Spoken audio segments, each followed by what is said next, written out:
Graça e paz, queridos e amados irmãos. Uma ótima tarde de sábado. Meus irmãos, estou aqui novamente como um instrumento da parte de Deus para poder falar com vocês nesta tarde. Meus irmãos, não quero roubar muito o seu tempo, mas que essa palavra possa ser eficaz ao seu coração e na sua alma. Meus irmãos, eu quero compartilhar com todos vocês no livro de Marcos, do capítulo 14, do versículo 34 ao versículo 36. Jesus no Getsemane. E disse-lhes, versículo 34, e disse-lhes: a minha alma está profundamente triste até a morte. Ficai aqui e vigiai. E tendo ido um pouco mais adiante, prostrou-se em terra e orou para que, se fosse possível, passasse daquela hora.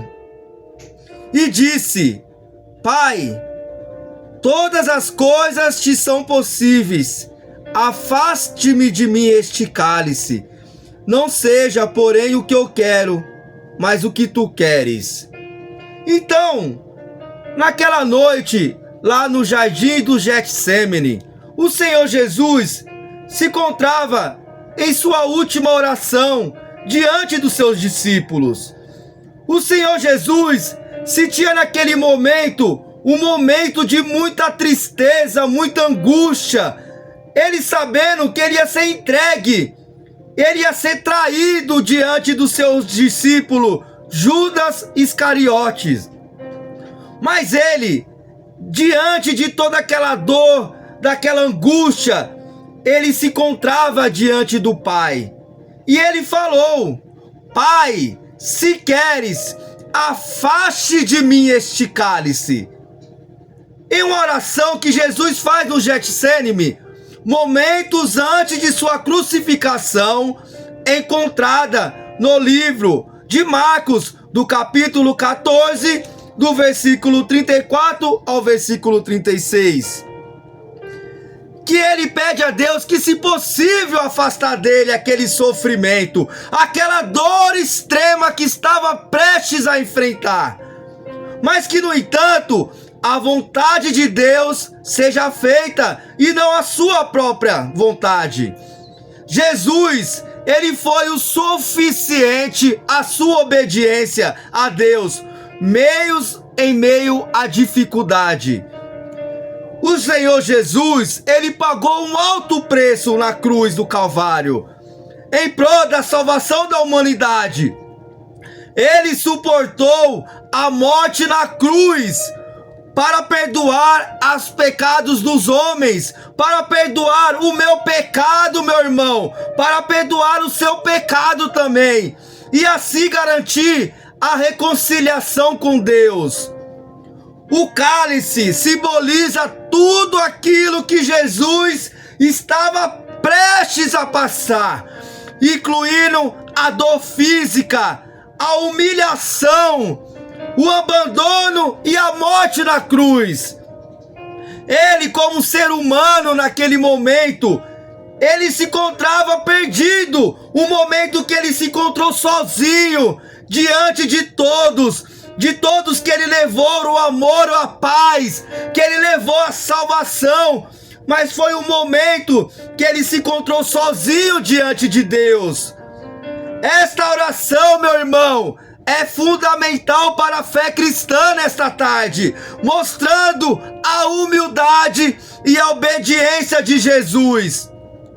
Ele aceita a vontade de Deus, mesmo que isso implique o sofrimento e a sua morte, mostrando seu amor por nós e a importância de sua missão redentora. Meus irmãos, eu sei que às vezes você acha que essa situação, esse problema que você está passando, é o fim da esterilidade da sua vida. Mas não, meu irmão, você tem um Deus, Você tem um Deus maravilhoso, que Ele cuida de tudo aquilo que se faz em meio a provações e dificuldade da sua vida. Meu irmão, muitas das vezes eu blasfemei, eu questionei a Deus por que eu estava passando por aquilo. Mas daí que Deus falou em meu coração, e o verdadeiro Consolador, o Espírito Santo de Deus, falou em meu coração para me se aquietar, para me ficar calmo, porque Deus estava tomando providência sobre aquela situação na minha vida. Mas em meio à dificuldade, eu não entendia o porquê que eu estava passando por aquilo. Mas foi preciso eu passar por aquilo para hoje eu poder ser um instrumento na sua vida, para hoje eu poder falar do amor de Deus sobre a sua vida, meu irmão.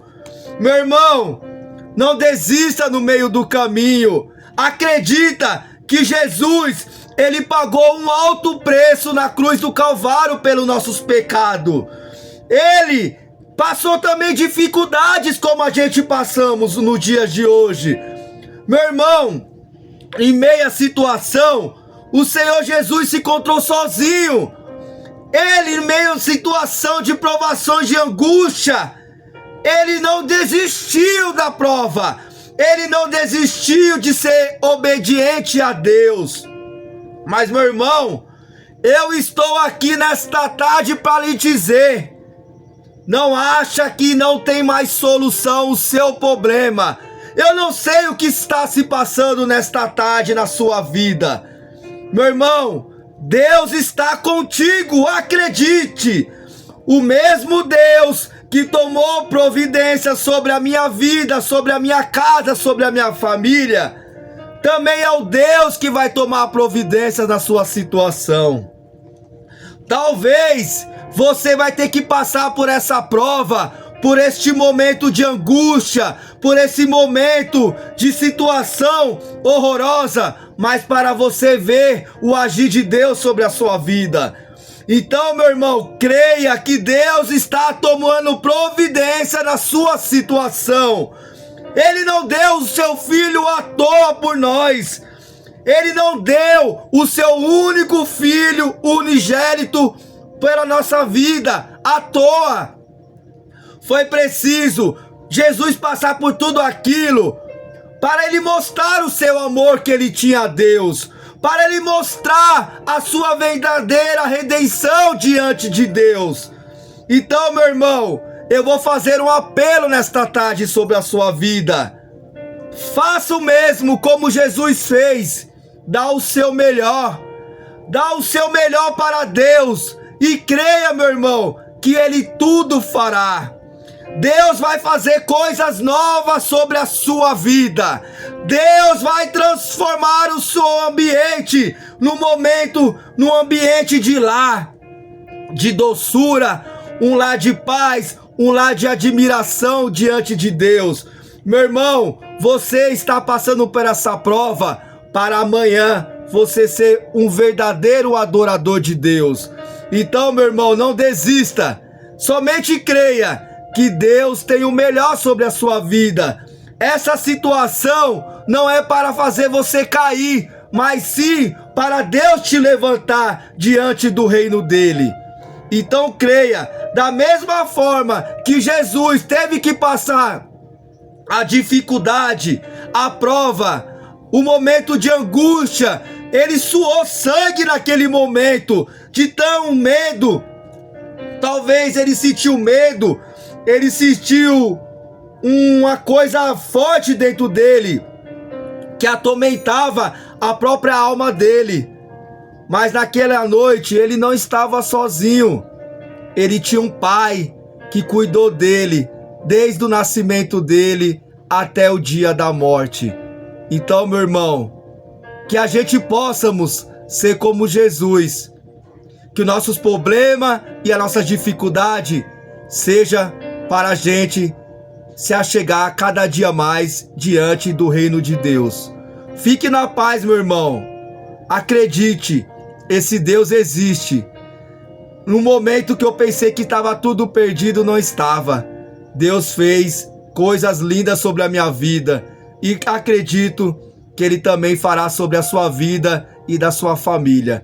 Em nome do Rei Jesus. Amém e graças a Deus.